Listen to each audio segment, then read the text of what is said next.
Mystery House.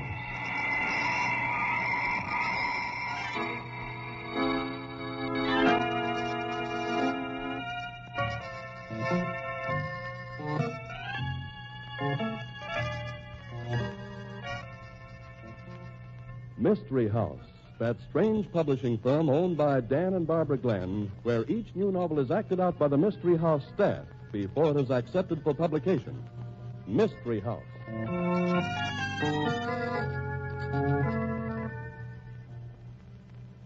Greetings, thespians. Good evening, Mrs. Glenn. Hi, Bobby. I think this story is going to make a good book, and I'll be anxious to know if it fools you people. Oh, a fooler, huh? Right. I think it'll keep you guessing right up to the last scene. You know, Mrs. Glenn, I wonder if it's a good idea to keep people guessing. I don't see why not. Well, I'll bet there are listeners right now, for instance, wondering what news the sponsor has for them, and really, I don't think we should keep them guessing any longer.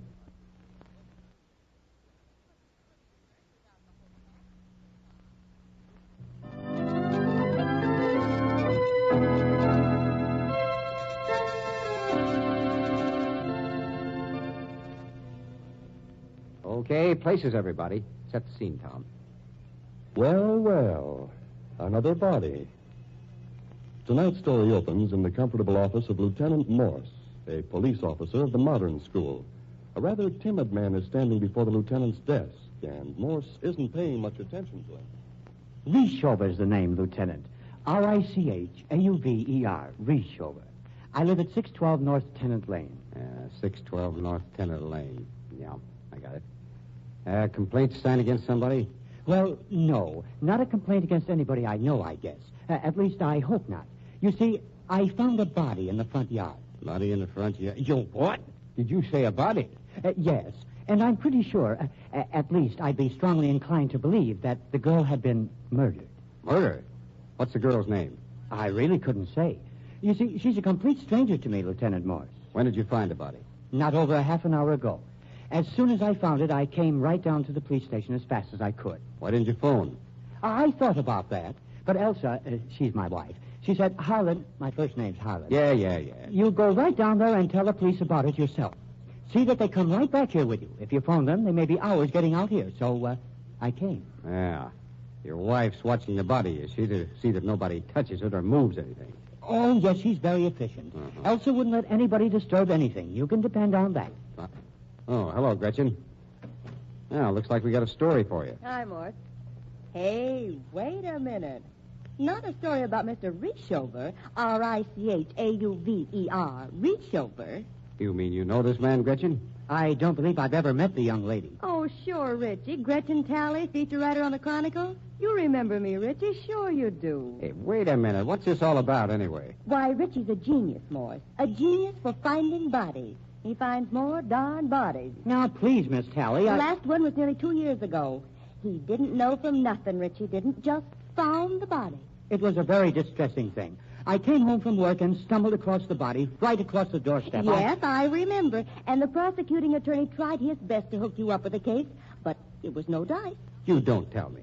Well, just how many bodies have you found, Mr. Richover? Richover. Richauver. Richover. Yeah, Richover. Now, don't you worry about how I pronounce your name. But it's rather an important thing to me, Lieutenant. Morse. Now, there's a simple name. Nobody could mispronounce that. But Richover. You've no idea the fantastic ways people can twist it around. Forget it. I ask you a question. Yes?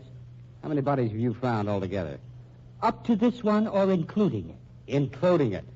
Why, 3 up to this girl. 4 altogether. You've no idea what an irritating thing it is to be forever stumbling into corpses, especially when they've been victims of violence. Yes, I'll bet I haven't at that. Now, you don't know anything about this girl that's on your front lawn now, I can answer that one for you, Morse. He never saw her before in his life. Why, how did you know? Oh, I'm psychic, Richie, and I'm not fussy like the judge was on that last case. You know, I think you people actually suspect me of murder. You don't say. It's rather distressing when a citizen does what he should, makes a report promptly, does his duty, and then... Then the nasty old police say to him, I bet you did it. That is irritating, I bet, Richie. How was this dame killed, one you just found? Why, I really don't know, Lieutenant. I've understood it was best not to move the body, and, so I didn't examine anything. Mm-hmm. Well, you know whether she was killed with a bullet or a meat cleaver, don't you? You could tell me that, couldn't you? I'll bet it wasn't a bullet. Why, no. No, I don't believe it was. Those people you find, Richie, they never are killed by gunfire, are they? Huh? You should have been around when Richie discovered the other bodies, Morse. The pattern was always the same. You found it when you were coming home from work, Richie? Why, yes. And he'll be able to prove that he was at the office all day, Morse.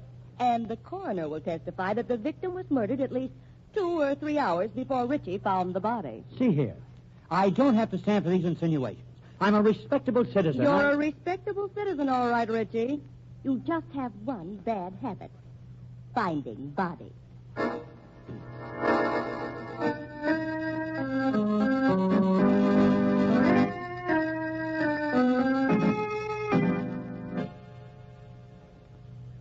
Really, Lieutenant, this is preposterous. It's not nearly so preposterous as that one man should find 4 murder victims, Mrs. Rishover. Oh, but surely you don't believe, not actually, that Holland has anything to do with any of these murders. Well, it isn't reasonable that one man should find 4 bodies. Look how many people there are who've never found even one body. Why, Holland's practically timid. You've no idea how it distresses him when anything like this happens. And if you keep him locked up in that cell, there's no telling what it might do to him. No.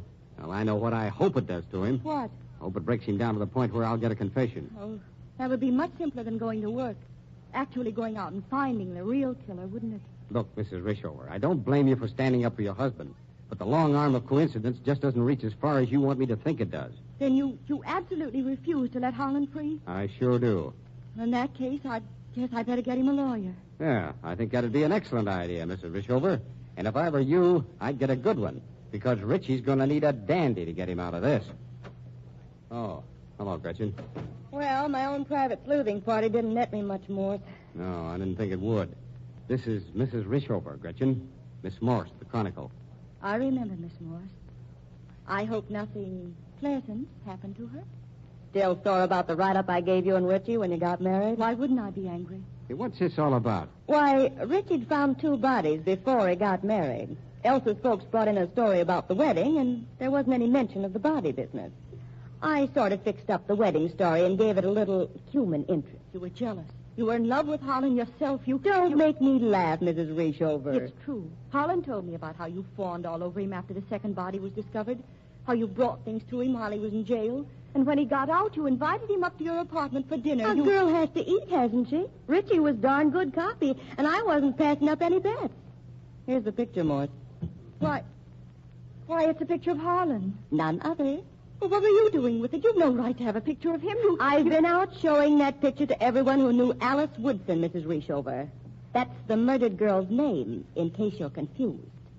Holland finds so many bodies. Really? I flashed that picture on everyone who ever had anything to do with Alice Woodson. I'm trying to find a link. So you're a detective? None of the people who saw the picture showed the faintest recognition. But this has gone on long enough. Sooner or later, I'll find something to connect him with the murdered girl. You must read a great many detective stories. Richie isn't going to get away with it this time. 3 times is plenty. This time, he's out.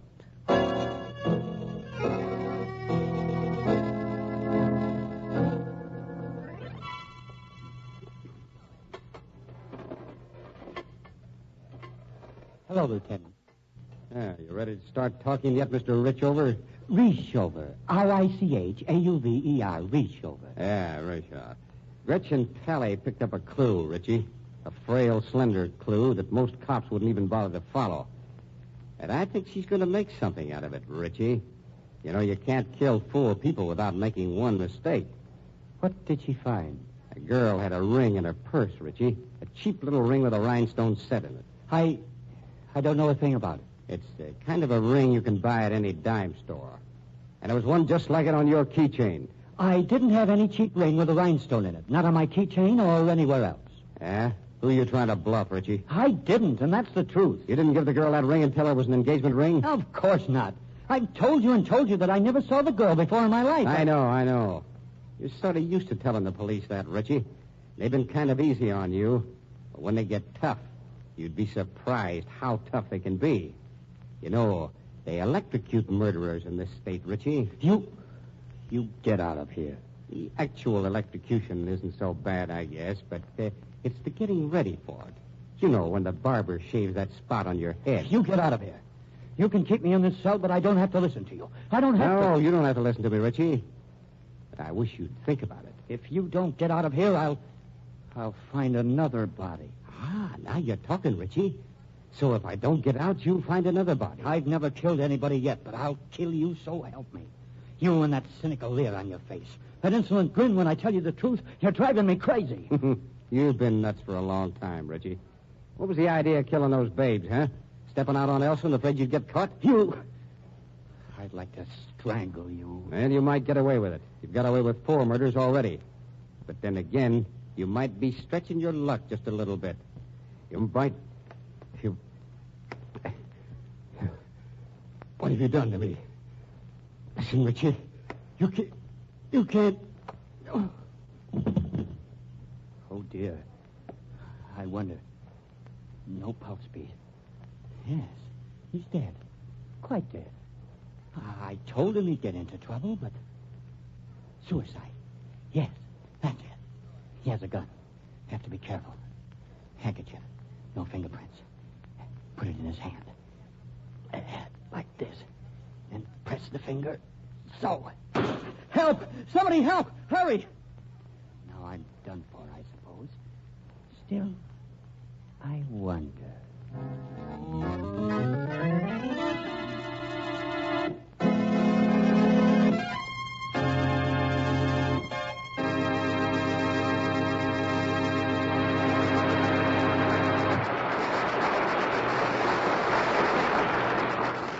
What caused Lieutenant Morse to drop over dead? And was Mr. Reshover responsible?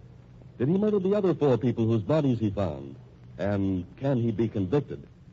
We'll find out in the second act of tonight's story. Meanwhile, here's a brief message from our sponsor.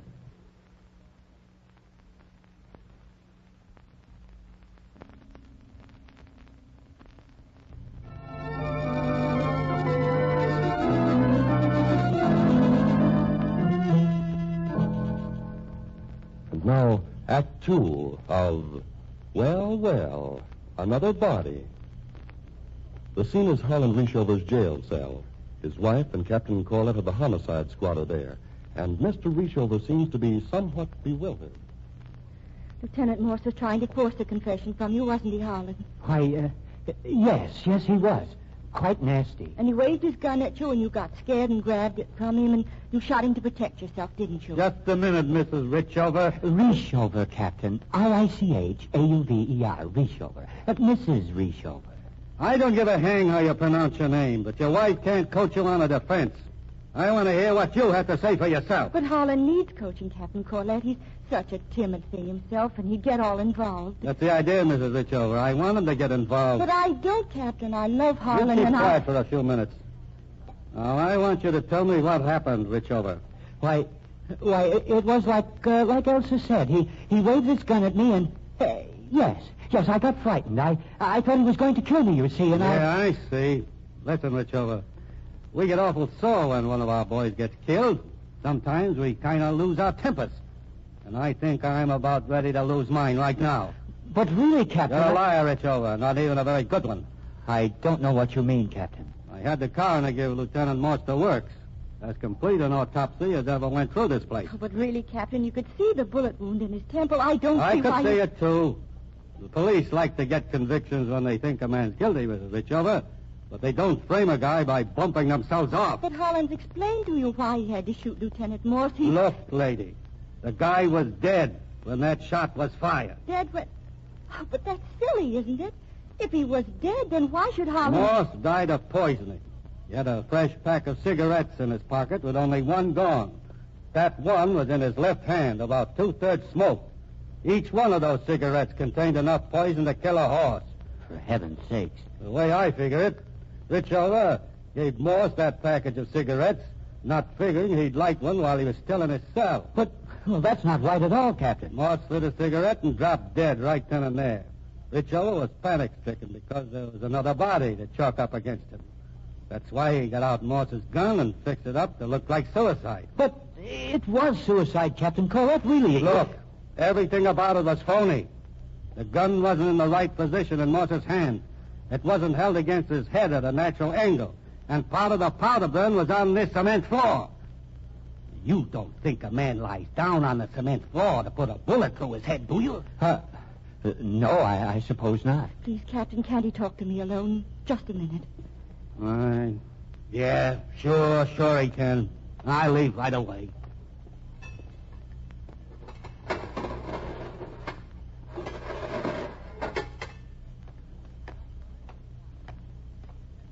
Now, Harlan, it was practically like the captain said, Elsa. No, Harlan, don't be a fool. But I have a microphone hidden somewhere in your cell. They're listening to every word you say. Whisper to me so nothing could pick up the sound. Then I'll figure out a story. You see, I'll tell them what you said to me. And you must stick to whatever story I make up.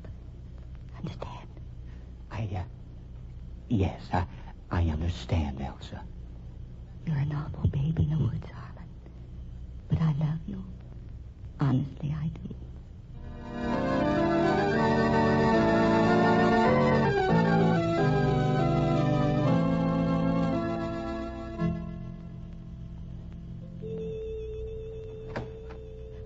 What do you want? I'm here on business, Mrs. Reeshover. Don't worry that it's a social call. I don't want to speak to you. I imagine you don't. But this has to be done, I guess. You've no right to come barging into my home like this, you know. I just wanted to check something, Mrs. Reeshover. What? You smoke, don't you? Why, occasionally, yes, not regularly. Why? Have a package of cigarettes around now? Why, I believe so, but what business of that? Don't bother. I see one in the ashtray that doesn't have the brand name burned off. Oh, very interesting. What are you driving at? The brand name's the same as the kind Lieutenant Morse was smoking when he was killed. Interesting. See here, you surely don't think you're implicated in any of Richie's murders? Oh, dear, no. But it is funny, isn't it? That you should smoke that same brand. By the way, there was something else I wanted to ask you about. Yes? When Richie found that first body, were you acquainted with him? No, I didn't know him at all. I remember when Harlan and I were introduced, they told me he'd found a gangster's body in front of his door, and I was fascinated. But that second body, you knew him when that one was found, didn't you? Yes, it upset him terribly, and I was so sorry for him. You knew the second victim, didn't you? What? No. I'm afraid you're lying about that, Mrs. Reeshover. I think you did know the second victim. I said I didn't really. You're being outrageous. I think maybe you can commit quite a bit. The way I figure it, Richie's finding the first victim was an accident. One of those things that could happen to anyone. But it gave you an idea. There was a certain party you wanted to get rid of. Get out of here. I won't stand for this. You killed the second one and arranged things so Richie would find the body. I rather think he suspected, and that's why he married you. He was afraid to do anything different, afraid you'd kill him, too. You can't talk to me this way. You lie about my knowing the man who was murdered. I didn't. You married Harlan Reeshover to keep him quiet about you and what you'd done. And then you set about trying to get rid of him. Get rid of him? That's rather funny. There's more than one way to get rid of a person. Harlan Reeshover had found 2 murder victims. You reasoned that if he found a third one, he'd be suspected, which he was. I was frantic when it happened. For your third victim, you picked an innocent girl, one with whom you couldn't possibly be connected. Your sole purpose in killing was to convict Richie of murder. That's not so. When it didn't work, you picked a fourth one, another girl. You wanted to be sure this time, so you put a cheap ring in her purse and put a duplicate of it on Richie's keychain. You lie. I never did such a thing. The game's about over, Mrs. Reeshover. I found the 10-cent store clerk who sold you those rings. She's identified your picture. Her name's Ann Burkle, and she lives in a rooming house over on Guide Street, 314 Guide Street. She'll swear that she sold you the rings. So instead of sending Richie to the chair, those rings are going to take care of you. But good. Goodbye, Mrs. Reeshover. Just where do you think you're going? I'm going over to the police station to get Captain Corlett.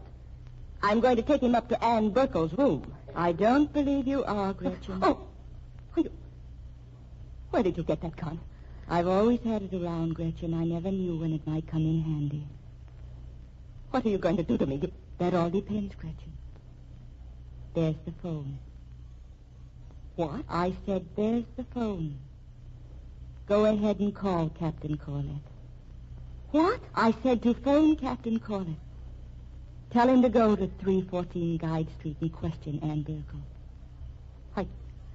I don't get it. You mean you actually left him? I mean you'd better call him if you don't want to get a bullet through your pretty head. But you know the number. Go ahead. You're going to kill me? That remains to be seen, Gretchen.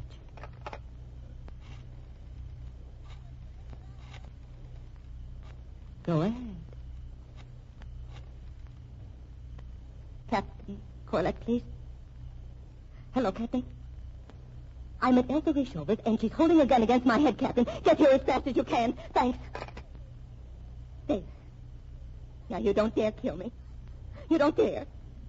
You thought I'd be afraid to tell him I was here, that you were threatening my life. But I did. I doubt that very much, Gretchen.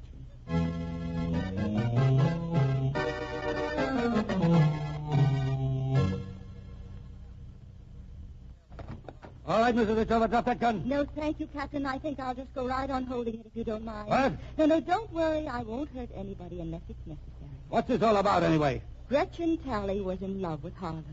Fell in love with him during the course of his trial after he'd found the first body. She figured that finding a second body would be serious. You Out lied. of talk, Gretchen. She arranged for Harlan to find a second body, and then she furnished the alibi for him when it looked like he was in a tight spot. It was easy enough for her to do, because she'd committed the murder. I can check the records on the alibi, I guess. I helped him a little in order to get a story, that's all. Gretchen thought he'd be so grateful to her that he'd marry her. But Harlan was in love with me, and we were married. And when Harlan and I had been married about a year, there was another body, this time a girl. The police hounded him, but his alibi was so perfect they finally had to release him. And then this last one. I went to Lieutenant Morse and told him what I suspected. He began investigating, and he had an accident. Well, you lie. You never talked to Lieutenant Morse alone. She was in Lieutenant Morse's office when they checked Harlan's personal effects. She found the finger ring on Harlan's key ring. Nobody else had noticed it. And she said it was a clue she'd like to follow up. How about that, Gretchen? Why, yes. There's been a ring in the girl's purse.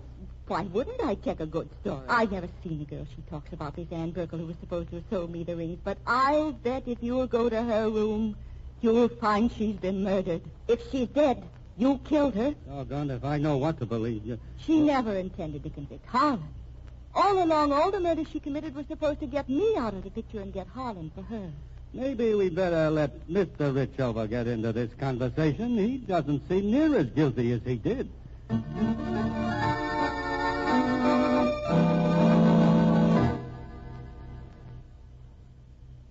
What did you do with Gretchen Talley, Captain?